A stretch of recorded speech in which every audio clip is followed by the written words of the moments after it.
إن الحمد لله نحمده ونستعينه ونستغفره ونؤمن به ونتوكل عليه ونعوذ بالله من شرور أنفسنا ومن سيئات أعمالنا من يهده الله فلا مضل له ومن يضلله فلا هادي له وأشهد أن لا إله إلا الله وأشهد أن محمدا عبده ورسوله أما بعد فأعوذ بالله السميع العليم من الشيطان الرجيم بسم الله الرحمن الرحيم يا أيها الذين آمنوا اتقوا الله حق تقاته ولا تموتن إلا وأنتم مسلمون يا أيها الناس اتقوا ربكم الذي خلقكم من نفس واحدة وخلق منها زوجها وبث منهما رجالا كثيرا ونساء واتقوا الله الذي تساءلون به والأرحام إن الله كان عليكم رقيبا يا أيها الذين آمنوا اتقوا الله وقولوا قولا سديدا يصلح لكم أعمالكم ويغفر لكم ذنوبكم ومن يطع الله ورسوله فقد فاز فوزا عظيما وقال الله سبحانه وتعالى في موضع آخر لقد كان في قصصهم عبرة لأولي الأبصار. ہر قسم کی حمد و ثنا کبریائی بڑائی اللہ سبحانہ و تعالیٰ کے لیے ہے. بے شمار درود و سلام نازل ہوں اللہ کے برگزیدہ بندوں پر، انبیاء کرام علیہ الصلوۃ والسلام پر، خصوصاً ہمارے آخری نبی جناب احمد مجتبیٰ محمد مصطفیٰ صلی اللہ علیہ وسلم پر. الحمدللہ ثم الحمدللہ، دینی تربیتی پروگرام کی یہ ہماری 22ویں نشست ہے، اور آج کی نشست کا موضوع ہے واقعہ کربلا کا اصلی مجرم کون ہے. آج کی اس نشست میں اس بات کو جاننے کی کوشش کریں گے کہ واقعہ کربلا، شہادت حسین، یہ اسلامی تاریخ کا ایک ایسا باب ہے، ایک ایسا حادثہ ہے جس نے امت مسلمہ کو دو بہت بڑے گروہوں کے اندر تقسیم کر دیا ہے، اور جن کا ملنا آپس میں ناممکن سا ہو چکا ہے. ہر گروہ اپنی ایک الگ تاریخ رکھتا ہے، اپنے رائٹرز ہیں، ان کے سلسلے میں گفتگویں کی جاتی ہیں. میں آج کے اس نشست میں اس کی طرف بالکل بھی جانا نہیں چاہوں گا. آج ہم اصل میں یہ جاننے کی کوشش کریں گے کہ اس کا حقیقی مجرم کون تھا. جو کچھ ہمارے سامنے تاریخ کی طور پر پیش کیا جاتا ہے وہ حقیقی مواد نہیں ہے. حقیقی مجرم کون ہے اس کو جاننے کی آج ہم الحمدللہ کوشش کریں گے. اللہ رب العزت کا بے شمار احسان ہے، شکر ہے، فضل ہے کہ اس نے ہم مسلمانوں کی مکمل رہنمائی فرمائی ہے. اپنے دین کے حوالے سے جس طریقے سے ہمیں زندگی گزارنے کا مکمل راہ عمل اور طریقہ دیا ہے، اسی طریقے سے ہمارے رب نے یہ بھی بتایا ہے کہ تمہارے دشمن کون ہیں اور تمہارے دوست کون ہیں، ان کی پہچان تمہیں اچھی طریقے سے آنی چاہیے. اللہ تعالیٰ نے اپنے کلام کے اندر دو گروہوں سے ہوشیار رہنے کی تلقین فرمائی ہے. ان کی سازشوں کو ناکام کرنے اور ان کی شرارتوں سے ہوشیار رہنے کے لیے اللہ تعالیٰ نے اس امت مسلمہ کو آگاہ فرمایا. اللہ تعالیٰ ارشاد فرماتا ہے یا ایھا الذین آمنوا لا تتخذوا اليہود والنصارى اولیاء بعضهم اولیاء بعض ومن یتولھم منکم فانہ منہم. اللہ تعالیٰ ارشاد فرماتا ہے اہل ایمان سے خطاب کرتے ہوئے، اے وہ لوگو جو ایمان لے کر کے آئے ہو، یہود اور نصارہ کو تم اپنا دوست نہیں بنانا. کیوں منع فرمایا رب نے؟ اور آگے رب فرما رہا ہے اگر کوئی شخص دین سے دوستی کرتا ہے تو اس کا شمار انہی گروہوں کے درمیان ہوگا، یعنی یہود نصارہ میں اس کو شامل کیا جائے گا، شمار کیا جائے گا. اللہ تعالیٰ نے ان دونوں سے دشمنی کرنے کا، دوستی نہ رکھنے کا حکم کیوں فرمایا ہے؟ اللہ تعالیٰ نے اس کی بھی وضاحت فرمائی ہے. وَدَّ كَثِيرٌ مِّنْ أَهْلِ الْكِتَابِ لَوْ يَرُدُّونَكُم مِّن بَعْدِ إِيمَانِكُمْ كُفَّارًا حَسَدًا مِّنْ عِندِ أَنفُسِهِمْ من بعد ما تبین لهم الحق. اللہ فرما رہا ہے کہ یہ اہل کتاب چاہتے ہیں، ان کی خواہش یہ ہے کہ ایمان والوں کو پھر سے کفر کے اندر داخل کرا دیں، کیونکہ ان کے اندر جو حسد ہے مسلمانوں کے تعلق سے، جو بغض و عناد ہے، اس کی بنا پر یہ چاہتے ہیں کہ مسلمان ایمان کو چھوڑ کر کے کفر کے راستے پر چل پڑیں۔ اللہ تعالیٰ نے ان دونوں گروہوں کے اندر فرق واضح کیا ہے کہ ان دونوں گروہوں میں تمہارا شدید ترین دشمن کون ہے۔ اللہ تعالیٰ نے اس کی بھی وضاحت فرمائی، لَتَجِدَنَّ أَشَدَّ النَّاسِ عَدَاوَةً لِلَّذِينَ آمَنُوا الْيَهُودَ۔ اللہ تعالیٰ نے ارشاد فرمایا کہ ایمان والوں کا، مسلمانوں کا سب سے شدید ترین دشمن یہودی ہے، اس کے بعد مشرک ہے، پھر اس کے بعد رب فرما رہا ہے جو نصارہ ہیں ان کے اندر کچھ نرمی ہے۔ پہلے نمبر پر اللہ تعالیٰ نے یہود کو رکھا ہے، یہودیوں کو رکھا ہے۔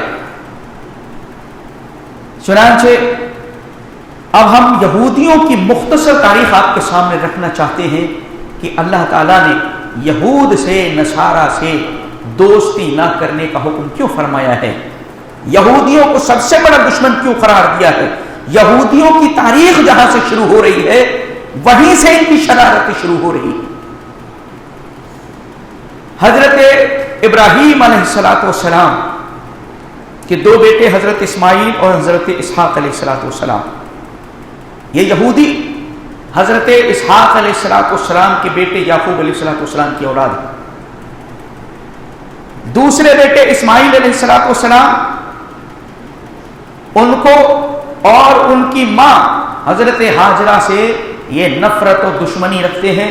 اس کی وجہ صرف اور صرف محض خاندانی عصبیت اور نسلی امتیاز ہے بس، اور یہی وہ دشمنی کا آغاز انہوں نے کیا ہے کہ آج تک امت مسلمہ اس کو بھگت رہی ہے، برداشت کر رہی ہے، ان کے ظلم و ستم کا نشانہ بن رہی ہے۔ اللہ تعالیٰ نے قرآن مقدس کے اندر اس بات کی وضاحت فرمائی ہے کہ یہود سب سے پہلی شرارت اور سازش ان کی کس کے ساتھ ہو رہی ہے؟ اللہ کے پیغمبر حضرت یوسف علیہ السلام کے ساتھ۔ ان کی پہلی سازش یوسف علیہ السلام ہے، اور ان کی آخری سازش کا شکار حضرت حسین رضی اللہ تعالی عنہ ہے۔ پہلی اور اس آخری سازش اور شرارت کے اندر بہت ساری مماثلت ہے، اس کے درمیان میں بہت لمبی تاریخ ہے ان یہودیوں کی۔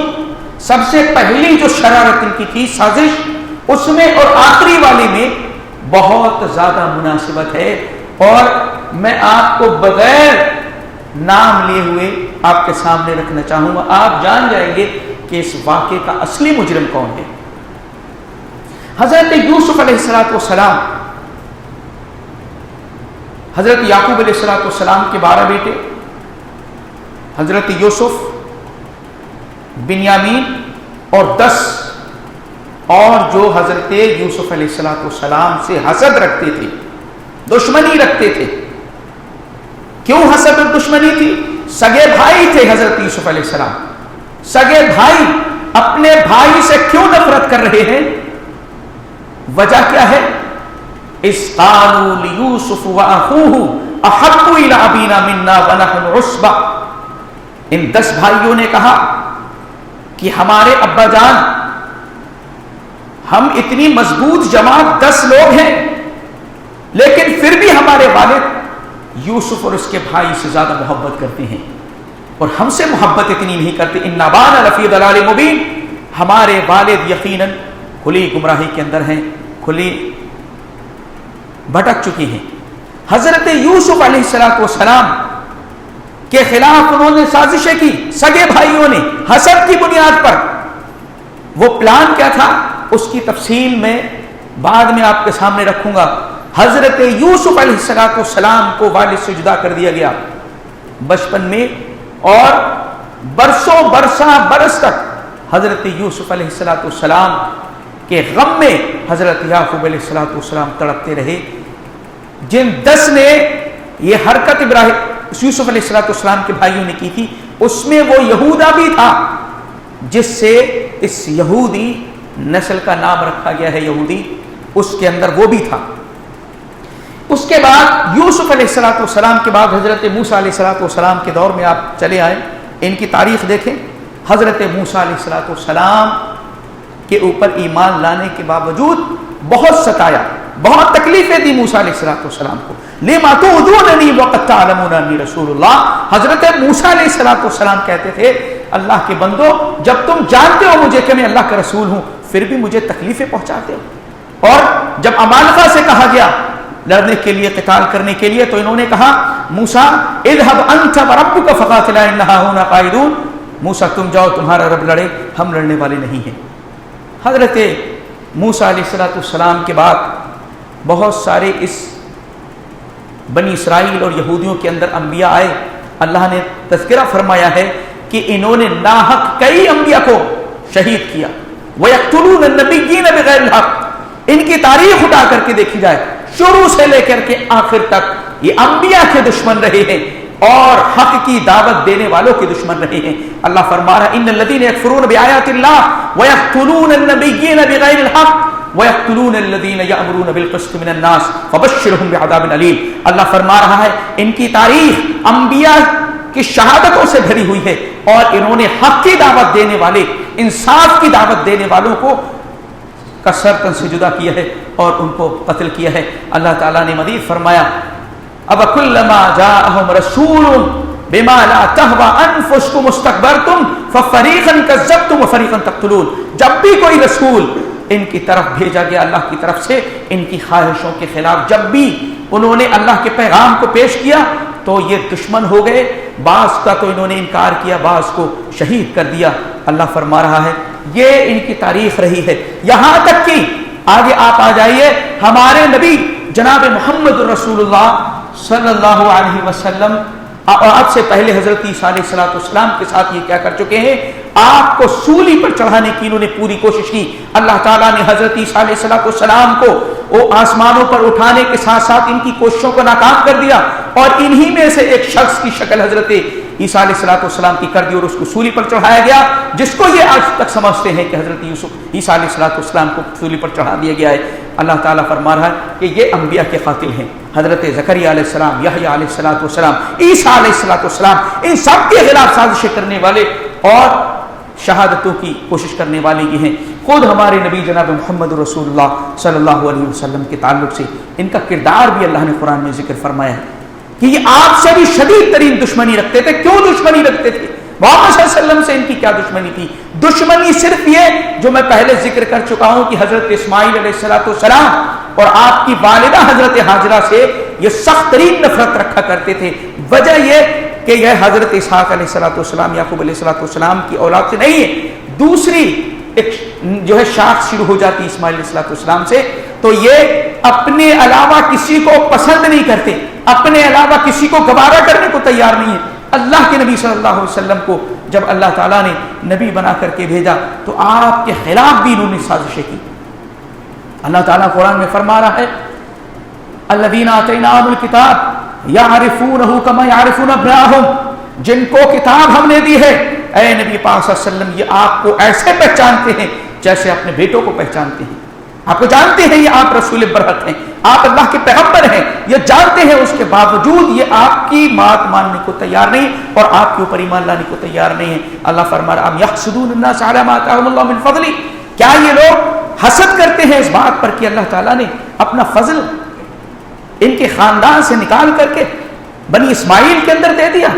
یہ کون ہوتے ہیں اس بات کے؟ اللہ تعالیٰ نے مزید فرمایا ما یود الذین کفروا من اہل الکتاب ولا المشرکین ان ینزل علیکم من خیر من ربکم واللہ یختص برحمتہ من یشاء۔ نہ اہل کتاب چاہتے ہیں، نہ یہودی چاہتے ہیں، نہ نصارہ چاہتے ہیں، نہ مشرکین چاہتے ہیں کہ اللہ تعالیٰ کا فضل ہمارے علاوہ، ان کے علاوہ کسی کے اوپر نازل ہو جائے، ان میں سے کوئی بھی نہیں چاہتا۔ اللہ فرما رہا ہے ان کے نہ چاہنے سے ہوگا کیا؟ اللہ اپنی رحمت کو جس کے لیے چاہتا ہے خاص کر دیتا ہے۔ واللہ یختص برحمتہ من یشاء، اللہ تعالیٰ اپنی رحمت کو خاص کر دیتا ہے۔ پیارے نبی صلی اللہ علیہ وسلم کے تعلق سے ان کی سازشوں کو سیرت کی کتابوں میں پڑھیں۔ اللہ کے نبی صلی اللہ علیہ وسلم کو ان یہودیوں نے، لبید بن عاصم، اس نے آپ صلی اللہ علیہ وسلم کے اوپر جادو کیا۔ ایک یہودیہ عورت نے